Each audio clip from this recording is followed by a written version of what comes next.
Chapter 2. Observation Vessel Chastity, Sim 16-10110, 9 August 1945. "Look there!" cried Adelastam Sikh. "They've done it again!" The Urban Survey monitoring system had zeroed in on the terrible event at the moment of the bomb's detonation, and at once Adelastam stabbed the key that would transfer the enhanced image from his console to the large wall screen. The other two Symbiari on duty saw the fungoid growth of the death cloud. A blast wave spread away from it, obliterating the beautiful harbour. "Oh, calamity! Oh, day of despond! Oh, hope-wreck!" intoned Elder Lakaram Ashasi. Thin green mucus poured from the scrobulici of his fissured countenance and outstretched palms. Being the senior member of his race present, it was his duty to express the sorrow and vexation of all Symbiari at the catastrophic sight and its implications. The telepathic overtones of his keening brought the observers of the other milieu races on watch hurrying into the oversight chamber. The two little humanoid Poltroyan mates, Remy and Pilty, who had been at work in the EM modulation records next door, were followed closely by the monstrous bulk of Dr. Elu, the Krondak scrutator of psychosocial trends and a magnate of the Concilium. The horror unfolding on the wall screen was so riveting that none of the entities thought to prevent the entry of the ship Gi, Nup Nup Nunnel, until it was too late. The creature's great yellow eyes rolled back into its skull as the mass death shout from the Holocaust filled the chamber.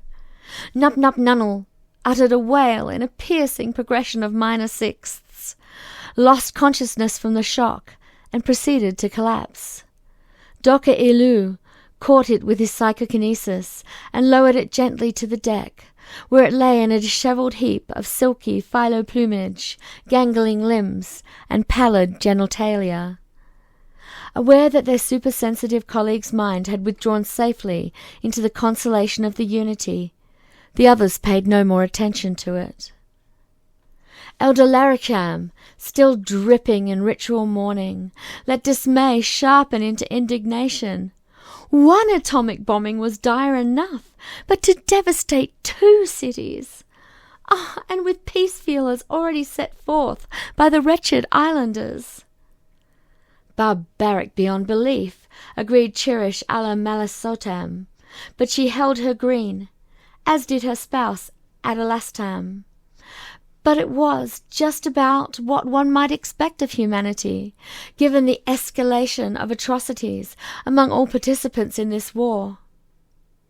"By using this appalling weapon," Adelastam said, "the Westerners prove they are no less savage and immoral than the island warmongers." "I do not agree," Dr. Elu said ponderously. He paused, and the others knew they were in for a lecture, but the Krondaku was their superior officer as well as a magnate of the Concilium, so they steeled themselves. "While it is true that the islanders at this time have expressed a certain inclination to sue for peace, prompted by the first display of atomic weaponry, their gesture was by no means wholehearted. The island military leaders remain determined to continue hostilities, as our Krondak analysis of their high-level signals have confirmed. The Westerners are partially aware of this intelligence. Even without it, however, given the islanders' record of perfidy in past dealings, plus the warrior ethic forbidding honourable surrender, one might hold the West justified in thinking that the islander high command required a second stimulus." He nodded at the firestorm on the screen, "to bring the truth of their situation home beyond the shadow of a doubt." "Bring home indeed!" exclaimed the scandalized Chirishala. "Oh, I agree that this second atomic bombing will end the stupid war, Dokolu Ibak. But by taking this course, the planet Earth has signed its metapsychic death warrant. No world utilizing atomic weaponry prior to its cooperative advent into space has ever escaped destruction of its primary civilized population component. The coagination of the global mind has been set back at least 6,000 years. They'll revert to hunter-gatherer. We might as well pick up the mission and go home right now, old Laracham said. The other two Symbiari murmured agreement. Precedent tends to support your pessimism, said the imperturbable Krondaku. Nevertheless, we will wait the decision of the Concilium. Debate has been lively since the atomic bombing of the first island city. This second incident, which I fast spoke to Orb promptly, should elicit a vote of confidence concerning our Earth involvement. The Concilium's vote is a foregone conclusion, Adelastam said. The Earthlings are bound to blast themselves to a post-atomic Paleolithic within the next 50 orbits or so, given their abysmal state of socio-political immaturity. Perhaps not, the Malpole Troyan Rimi piped up. He and his mate had been watching the mushroom cloud hand in hand, with tears in their ruby eyes, and their minds locked in mutual commiseration. But now they showed signs of cheering up. Pilty, the female Poltroyan, said, Earthlings have been atypical in their accelerated scientific progress, as well as in their aggressive tendencies. Certain segments responded to this war with a great upsurge of solidarity, setting aside petty differences for the first time in human history, as they worked together to oppose a clearly immoral antagonist. By galactic standards, they're ethical primitives, Rimi said, but they have amazing metapsychic potential. Isn't that right, Doka Elu Ibak? You speak truly, the monstrous being assented. Now the fallen Gi began to stir. It opened its enormous eyes, while keeping its mind well screened from distressing resonances. I do hope we won't have to write Earth off, Nup-Nup-Nunnel fluted. It has such gorgeous cloud formations and oceanic shadings, and its inventory of presapient life is rich beyond measure and quite resplendent. The birds and the butterflies, the oceanic microflora, and the glorious sea slugs. Pity the sea slugs aren't candidates for induction to the milieu, snorted Adelastam. Nup-Nup-Nunnel climbed to its feet, assisted by kindly Rimi. The geese settled its plumage and untangled its testicular peduncles. Human beings are quarrelsome and vindictive, it conceded. They persecute intellectual innovators and mess up the ecology. But who can deny that their music is the most marvelous in the known universe? Gregorian chant, Bach counterpoint, Strauss waltzes, Indian ragas, Cole Porter. You gee, Elder Laracham exclaimed, so hopelessly sentimental. What matter if the human race is an aesthetic wonder when it so obstinately resists the evolution of its mind? Laracham turned to the two Poltroyans. And your optimistic assessment, Rimi and Pelty, is supported by nothing more than a naive view of the synchronicity lattices. The Arch College of Symb has recognized Earth's unsuitability from the very start of this futile surveillance. How fortunate for humanity, Rimi marked suavely, that our Federation of Worlds outranks yours in the Concilium. Chirishala could not resist saying, Poltroyans empathize with the Earthlings merely because both races are so revoltingly fecund. So speed the great day of Earth's coordinate number, Pilty said, lowering her eyes in piety, and then she grinned at the female Symb. By the way, my dear, did I tell you I was pregnant again? Is this a time for vulgar levity? Cried Adelastam, gesturing at the wall screen. No, Pilty said, but not a time for despair either.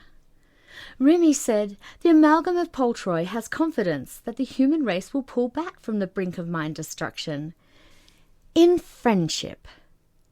Let me point out to our esteemed Symbiari Uniates that we of Poltroy belong to a very old race. We have studied many more emerging worlds than you have. There has been at least one exception to the correlation between atomic weaponry and racial suicide. Us. The three green-skinned entities assumed a long-suffering mental linkage. Elder Laracham acknowledged the point with cool formality. "Oh, that's so true," burbled the Gi. It wore a sunny smile, and its pseudo-mammary areolae, which had been bleached and shrunken by its horrific experience, began to re-engorge and assume their normal electric pink colour. "I'd forgotten what bloodthirsty brutes you Poltroyans were in your primitive years. No wonder you feel a psychic affinity to the Earthlings." "And no wonder we don't," Elder Laracham growled. He crinkled his features to stem the flow of green. "Earth is a lost cause, I tell you." He pointed melodramatically to the screen. "The principals in the current conflict, Islanders and Westerners, are certain to remain deadly antagonists for the next 3 generations at the very least. There will be fresh wars of vengeance and retaliation between these 2 nations so highly charged with ethnic dynamism, and then global annihilation. The Galactic Milieu's overly subtle educative effort has been in vain. We will surely have to abandon Earth, at least until its next cycle of high civilization." "It's the Concilium's decision, not yours," Remy said flatly. "Any word yet, Dokalu Ibak?" The fearsome-looking officer sat motionless except for a single tentacle that flicked emerald mucus blobs towards the floor scuppers in non-judgmental but relentless tidiness. Doka Elu opened his stupendous far-sensing faculty to the others so that they might envision the Concilium orb, a hollow planetoid more than 4,000 light-years away in the Orion arm of the Milky Way. In the central sanctum of the orb, the governing body of the coagulant galactic milieu had finally completed its deliberation upon the fate of the Earth's mind. The data had been analyzed, and a poll of magnets was taken. The result flashed to the receptor ultrasense of Doka Elu with the speed of thought. He said, "The Poltroyan amalgam voted in favor of maintaining the milieu's involvement with Earth. The Krondak, Gi, and Symbiari magnets voted to discontinue our guidance, giving a majority in favor of disengagement." "There!" exclaimed Adalastam. "What did I tell you?" "We can't let their music die," Nup-Nup-Nunnel grieved. "Not Sibelius, not Schoenberg and Duke Ellington." But the Krondaku was not finished. This negative verdict of the Concilium magnets was summarily vetoed by the Lilmic supervisory body. "Sacred truth and beauty," whispered Elder Laracham. "The Lilmic intervened in such a trivial affair? Astounding!" "But wonderful!" cried the 2 little Poltroyans, embracing. The Gi shook its fluffy head. Its ovarian externalia trembled on the verge of cerise. "A Lilmic veto? I can't think when such a thing ever happened before." "Long before your race attained coagination," Doka Elu told the hermaphrodite. "Before the Poltroyans and Symbiari learned to use stone tools and fire. That is to say, 342,962 standard years ago." In the awestruck mental silence that followed, the Krondaku signaled Adalastam to change the image on the wall screen. The picture of the devastated island city melted into a longer view of Earth as seen from the milieu observation vessel. The sun shone full on it, and it was blue and white, suspended like a brilliant agate against the foaming silver breaker of the galactic plain. "There is more," Doka Elu said. "The Lilmic order us observers to commence a 30-year phase of intensified overt manifestation.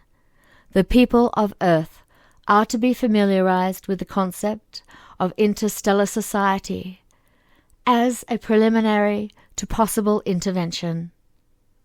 The 3 affronted Symbiari fell to choking on green phlegm.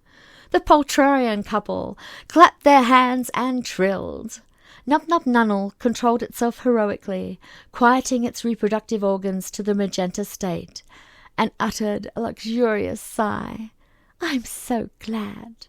It's really a fascinating world, and there is a statistically significant chance that the people will shape up. Very long odds, but by no means hopeless." It extended a 6-jointed digit and activated the ambient audio system, which was patched to Vienna radio. The climaxing strains of the Clerk der Nacht filled the oversight chamber of the exotic space vessel. Invisible, it continued the milieu's surveillance of over 60,000 years.